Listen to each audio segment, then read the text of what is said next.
Welcome back to the Women's National League wrap for Series 11. Obviously coming back now from our mid-season break. I'm joined again with Cara and Emma, and we're going to be discussing all of the weekend's action.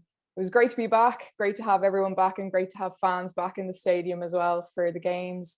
We'll start with Shells beating Cork City 1-0. Shells had a huge amount of opportunities and they were caught offside a good bit as well.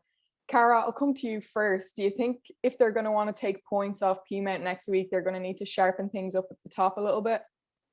Yeah, I think so. And I suppose I've thought about this and I've kind of touched on it before, how, they don't always score that many goals in games and they kind of get, 1-2-0 wins, and that probably won't be enough to take points off Peamount. You see Wexford just before the break, they had to score 2 just to get a draw. And even at that, Peamount looked like they could come back and score again. And I think that, having been to see Shells play a few times, they play really nice attacking football and they have loads of people up front that you'd imagine should be putting the ball in the back of the net, but I suppose they just haven't been able to find that final, kind of final thing just to put the ball there. And I think that maybe that is something that, they're probably aware of and they probably do want to work on. And I think if they're going to play a team like Peamount, that's going to be a huge thing for them.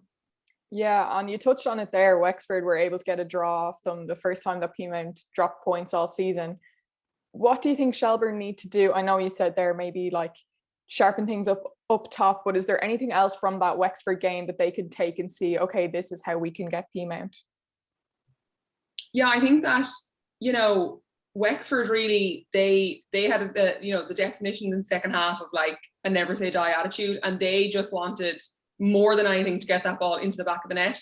And I think they just made sure they had plenty of bodies there. They weren't afraid to maybe leave a bit of space at the back and just put the ball up front. And they were confident enough in bringing the ball forward that even if they lost the ball, they'd get it back again.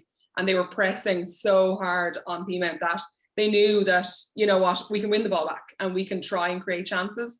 And I think that maybe Shelburne, they can definitely take something from that and see in that game that, if they press hard enough and if they push hard enough, like they can move the ball forward and they can, try and create some chances. And I suppose, finish it off really is the big thing, because we know they can play that attacking style and they do have a lovely style of football. But I just think that, yeah, there's just something not clicking for them in finishing it off.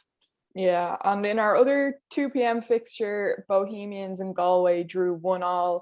Emma, what do you think Galway are missing compared to the start of the season? Do they need to find someone to replace Rachel Kearns, or are they just kind of getting used to the restructuring going on at the club at the moment?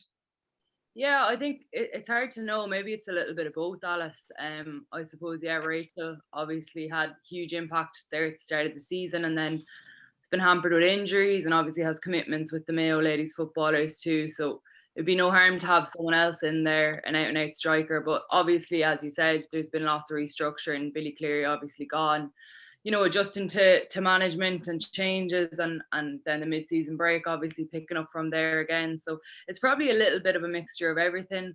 But look, there's huge talent in Galway and they're a great group and they've stuck together through it all. So I've no doubt they're going to finish the season strong, definitely. Absolutely. And then in our final game on Saturday, Wexford Youths made a huge statement, beating DLR Waves 3-1, kind of expanding that gap between 3rd and 4th place. And it comes on the back, of course, of them drawing with Peamount as well. Cara, do you think that they still have a chance at the title, or would it be more of a cup run that they'd be looking to get silverware from? Yeah, I think that they'll believe they can have a run for the title. And I was at that Wexford Peamount game, and even from, speaking to some of the players afterwards, they said had they just lost that game, it probably would have been, kind of, okay, we're looking for 2nd, 3rd place, we're going to go for a run in the cup. But I think now they'll take obviously huge confidence from that, and they'll really believe that, we can have a go here. And I also think that, like you said, that 3-1 win over DLR is a huge statement, because they got off to a shaky start at the start of the season. DLR Waves are having a brilliant season, and you could, like, DLR easily could have drawn or beaten them or whatever. And I think that they'll be really pleased that they took points off Peamount.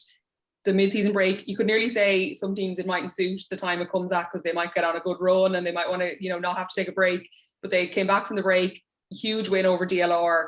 And I think that they'll definitely believe that they could definitely have a go with this. And, they're not that far behind. They're sitting in a really good position at the moment. And they still have the cup to come as well, which they'll definitely be confident in because they have a great history in that as well. Absolutely. I think they're kind of really coming into the season now. Those last 2 games have been huge for them. So I feel like they'll probably only go up from here. And then in our final game, Treaty United and Athlone Town drew 2-2. Treaty this season, I think, have completely shown that they're never down and defeated. They have a never say die attitude, and they proved it there getting that late equaliser against Athlone. Despite having kind of suffered some of the heaviest defeats in the league, they just don't seem to be too affected by it. Emma, do you think that they could maybe surprise people and start challenging for the 5th spot? They're now, competing with Bows, and maybe they could go on to compete with Galway higher up the table as well. Yeah, I think anything could happen, I guess. That's football. But yeah, as you say, they haven't been knocked down easily. Obviously we spoke of restructuring at Galway. Treaty had the exact same at the start of the year, and they've quite a young team.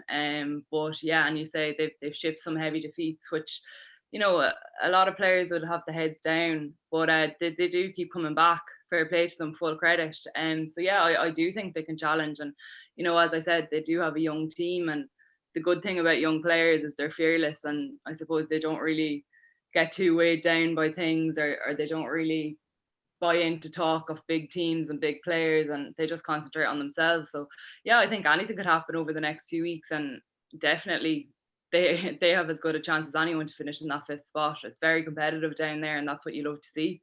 Yeah, I think it's so great to see kind of their progress over the last 2 seasons. And as you said, they're young, but they're fearless. So yeah, they definitely could shake things up down there towards the end of the season. And obviously, as I've said before, we're just coming back from mid-season break. But what has been your most memorable moment so far this season? Carol, come to you first. Okay, so I've picked 2 for this, if I'm allowed to pick 2. Yeah, absolutely. So the first one would definitely be the Wexford Peamount game just before the break. Obviously Wexford are the first team to take points off Peamount all season, so that was sort of newsworthy in itself, but also it was such an exciting game, and there seemed to be so much drama. And even when Wexford thought they got the equaliser, and then their goal was disallowed, and then Peamount looked like they were going to come back again at the end, and it was just so exciting. And Wexford celebrated like it was a win, so it was really, really brilliant. And I thought that was one of them. Then the second one I picked was actually Carla McManus's goal against Shelburne in Talca Park. So I have really enjoyed watching DLR all season. I think they're really exciting. They're having a really brilliant season.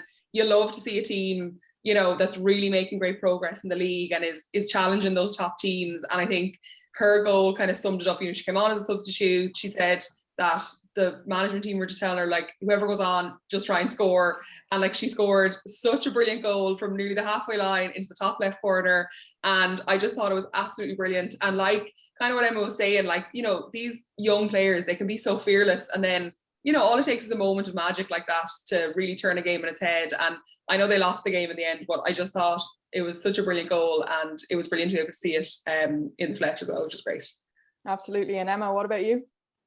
Yeah, I had a few ones for this, but I think I'm going to go with actually circling back to what I was saying earlier about Rachel Kearns, her first game of the season, and that hat trick and the goal on the spin. It was great to see her back in the league. Obviously, had been there before, but had been focusing on Gaelic football for a few years, and I had just been so used to see her playing with Mayo that I hadn't seen much for playing football, and I just thought she was fantastic that day.